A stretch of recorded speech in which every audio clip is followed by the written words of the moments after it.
Alhamdulillah, program wakaf Al-Quran Peduli Negeri telah menyampaikan amanah dari para muwakif untuk mendistribusikan Al-Quran dan buku panduan sabik ke beberapa pelosok daerah di Indonesia.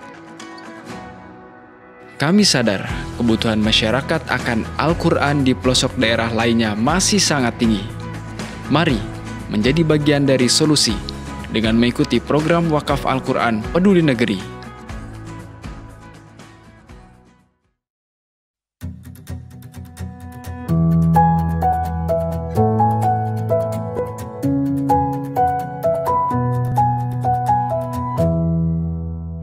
Assalamualaikum warahmatullahi wabarakatuh. Halo sahabat-sahabat sekalian, berjumpa lagi bersama saya Sabirin Arga di program Orasi, Obrolan Inspirasi. Kali ini di segmen ini kita akan membahas salah satu lembaga yang berada di Darut Tauhid yang berfokus dalam pengelolaan wakaf. Tapi nanti kita akan membahas lebih detail, lebih dalam bersama narasumber yang luar biasa. Alhamdulillah beliau sudah hadir di tengah-tengah kita, yaitu Kang Hafizullah. Assalamualaikum Kang. Waalaikumsalam warahmatullahi wabarakatuh. Gimana kabarnya Kang? Alhamdulillah Kang. Kang Arga gimana Kang? Alhamdulillah sehat. Aduh, apa aja aktivitasnya selama ini Kang? Ya, untuk di wakaf sendiri kan kita selama ini aktivitas kita memang dibagi mulai dari fundraising. Kita melakukan fundraising wakaf, menghimpun dana-dana wakaf dari umat Islam. Lalu kita kelola, kita salurkan di program-program wakaf kita yang ada di Darut Tauhid. Lalu yang paling penting juga kita melakukan bagaimana caranya kita memakmurkan aset-aset wakaf itu agar nantinya wakif-wakif yang berwakaf ke Darut Tauhid bisa kebagian terus pahalanya. Gitu. Tapi lebih detailnya nih, kalau misalkan secara definisi ya, wakaf Darut Tauhid itu apa sebenarnya? Oh iya, siap.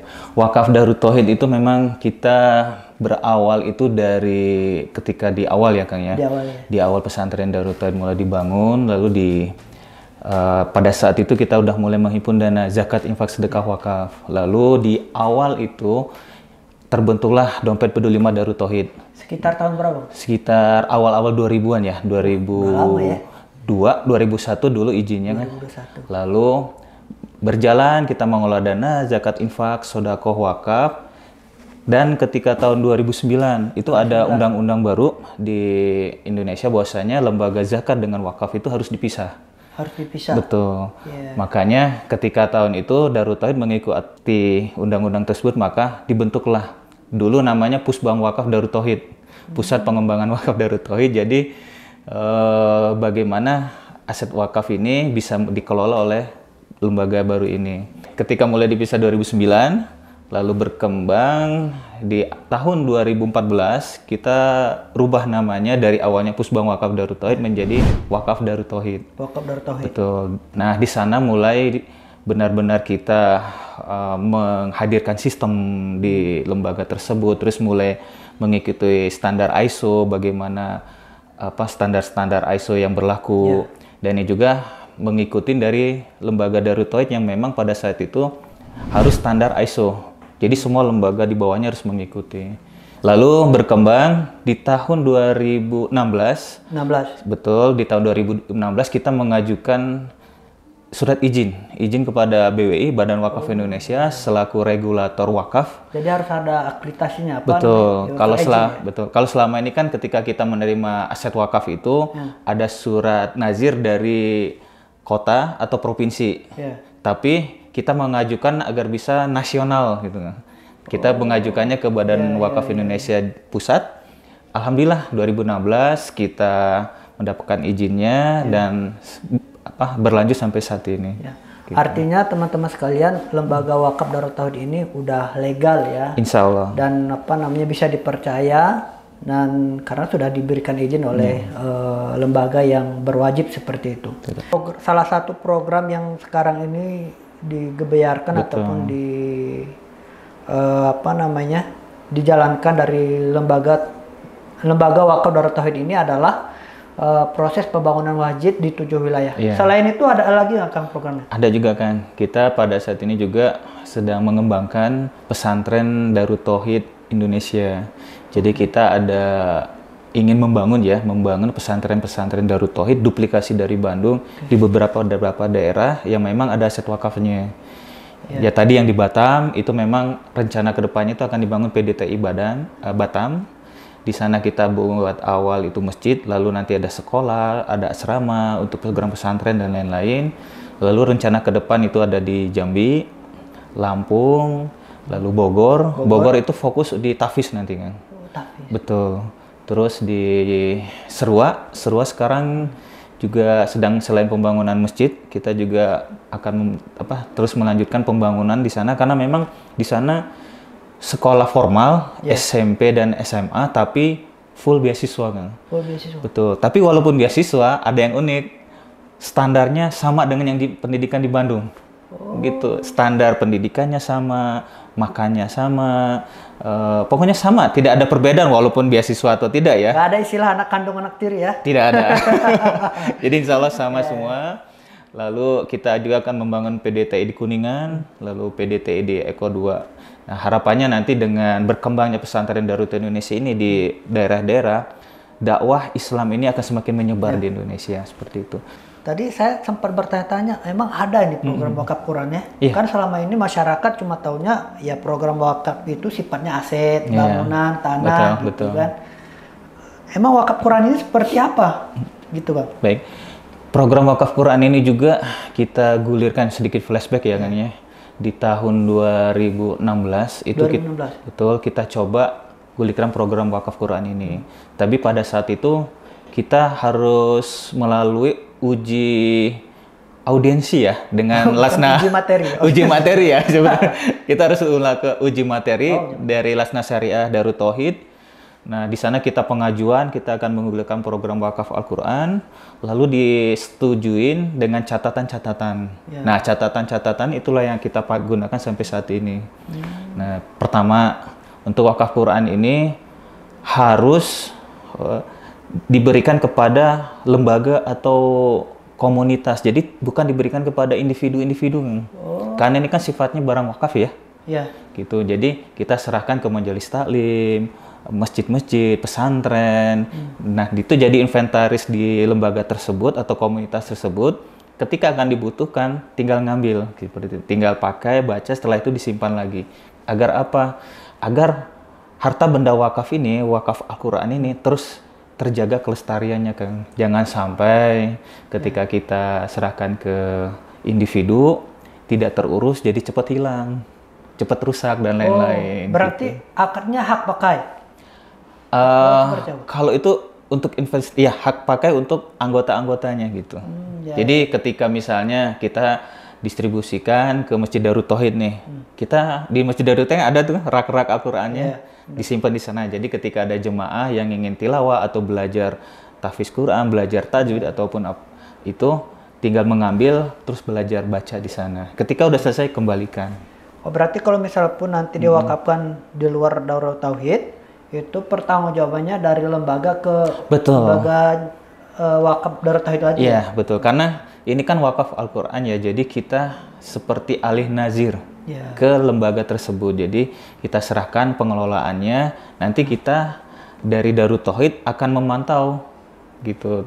Bisa jadi pengecekan secara berkala bagaimana kondisi Al-Qur'annya, digunakan atau tidak. Jangan sampai tidak terpakai ya. Jadi kalau sampai tidak terpakai, pahala kewakil jadi kurang tuh. Gitu. Dan alhamdulillah Kang, ketika kita gulirkan dari awal dulu di ACC-nya itu tahun 2017 ya. Kita mulai programnya itu, alhamdulillah banyak Kang respon dari peminatnya ya. Betul, responnya dari umat Islam. Jadi mungkin kalau di kota-kota besar kita udah sering ya lihat di masjid lengkap Al-Qur'an yang bagus, terawat. Tapi ternyata kita luput di daerah-daerah terpencil itu kondisi Al-Qur'annya sangat memprihatinkan. Udah rusak, ada halaman yang hilang atau kurang gitu Kang. Ini ada cerita nyata dari yang penerima wakaf Quran ini di masjidnya beliau itu.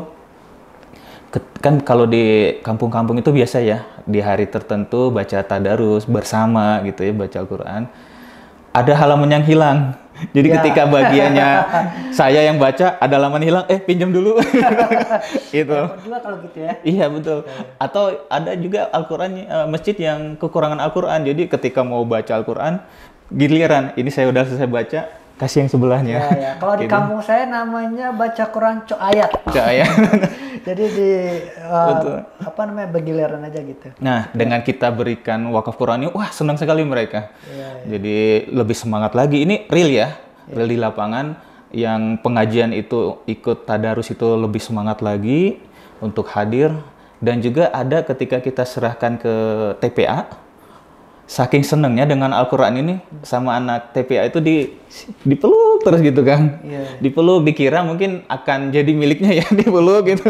Tapi minimal ketika melihat dengan kondisi Al-Quran yang bagus, mudah dibaca, tajwidnya. Kan kita ada tajwidnya ya dengan warna, dan juga ada metode untuk menghafal Qurannya. Itu lebih membuat santri-santri tersebut senang gitu. Jadi dipeluk gitu, seolah tidak ingin lepas gitu. Seperti itu.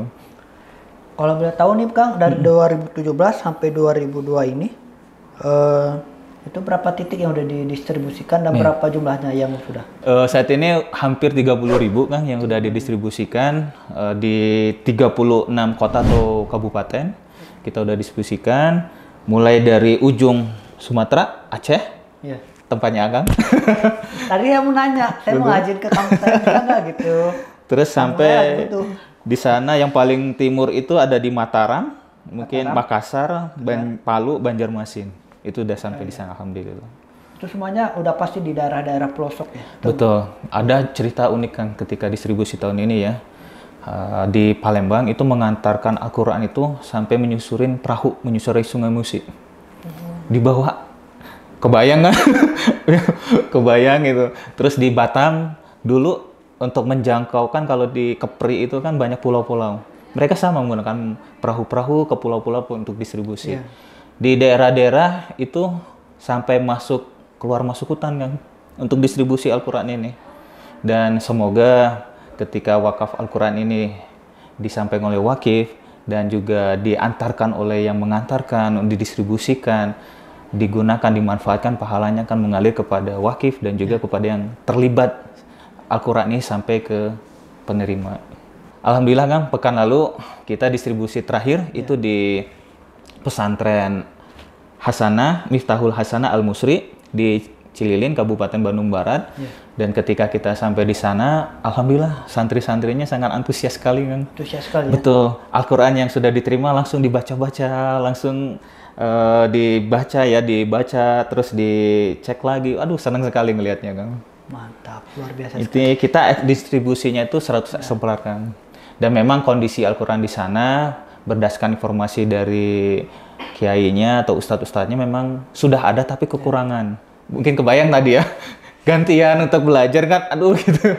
Untuk menghafal, untuk belajar baca Quran. Ketika kekurangan Al-Quran kan pasti kurang maksimal lah ya. Yang idealnya itu kan satu orang satu mushaf. Jadi dia bisa ketika yang lagi sedang murojaah atau sedang baca, dia bisa belajar, bisa ngulang kayak gitu. Waduh, ini luar biasa sekali nih sahabat-sahabat sekalian. Selain juga pemberi wakaf Quran itu juga begitu antusias, 30.000 di tahun 2002 ini aja. Kemudian penerimanya juga begitu antusias begitu. Terakhir Kang, apa manfaat yang didapatkan oleh donatur para wakif ya? Wakif, kemudian bagaimana sih bagi orang-orang yang mau berwakaf Quran ini? Caranya gimana kira-kira gitu? Ya, untuk wakaf sendiri ini seperti yang kita ketahui kan berdasarkan hadis Rasulullah bahwa shadaqatul jariyah. Jadi terputuslah amal anak Adam kecuali 3 hal. Ketika dia mati, ketika beliau meninggal, kecuali 3 hal. Yang pertama adalah shadaqatul jariyah. Semua ulama sepakat yang dimaksud dengan sedekah jariyah ini adalah wakaf. Yang kedua adalah ilmu yang bermanfaat, dan yang ketiga adalah anak soleh yang mendoakan orang tuanya. Tapi wakaf ini berbeda kan? Salah satu ya. Betul. Jadi ketika meninggal, saya berwakaf, saya meninggal, maka pahalanya itu akan terus mengalir selama benda, harta benda yang saya wakafkan ini terus bermanfaat untuk beribadah, untuk mendekat kepada Allah dan lain-lain. Kalau kita di wakaf itu sering menyebut ini sebagai multi level ibadah, multi level amal ya. Baiklah, terima kasih buat Kang Hafiz yang sudah menyampaikan pemaparan terkait lembaga wakaf Darut Tauhid begitu ya. Jadi saya juga pernah mendengar salah satu ungkapan yang mengatakan bahwa yang akan menyelamatkanmu itu bukan apa yang kamu makan, tetapi apa yang kamu keluarkan. Seperti itu. Karena yang kita makan itu akan menjadi kotoran dan seterusnya begitu ya. Sedangkan apa yang kita beri itu akan menjadi pahala jariah yang seperti Kang Hafiz sampaikan tadi. Baiklah, sahabat-sahabat sekalian, terima kasih sudah menyimak program orasi ini. Sampai berjumpa lagi di program orasi di segmen berikutnya. Mohon maaf segala kekurangannya. Akhirul kalam. Assalamualaikum warahmatullahi wabarakatuh. Waalaikumsalam warahmatullahi wabarakatuh. Ya, bismillahirrahmanirrahim. Buat teman-teman sekalian yang dari luar Bandung lagi main ke Bandung, nah jangan lupa kalau pulang ke daerahnya bawa oleh-oleh khas Bandung. Nah, di sini ada oleh-oleh khas Bandung namanya pisang bolen. Nah, pisang bolen ini adalah salah satu makanan khas Bandung, teman-teman sekalian. Ya, teman-teman bisa dapatkan salah satu bolen terenak di Bandung itu namanya di Karofi Cake and Bakery. Teman-teman bisa langsung datang ke Geger Kalong di Kota Bandung, tepatnya di depan Masjid Darut Tauhid. Nah, cari toko Karofi. Nah, di situ ada tersedia oleh-oleh khas Bandung, salah satunya adalah pisang bolen ini ya. Nah, coba teman-teman ya, cobain ya. Coba ya, bismillahirrahmanirrahim, yang rasa coklat, misalkan pisang coklat. Bismillahirrahmanirrahim. Jadi tunggu apa lagi? Bagi Anda yang membutuhkan kue untuk sarapan, cemilan, atau oleh-oleh dari Karofi, dapatkan semua produk tersebut di outlet Karofi, seberang Masjid Darut Tauhid, Jalan Geger Kalong Girang nomor 65, Kelurahan Isola, Kecamatan Sukasari, Kota Bandung.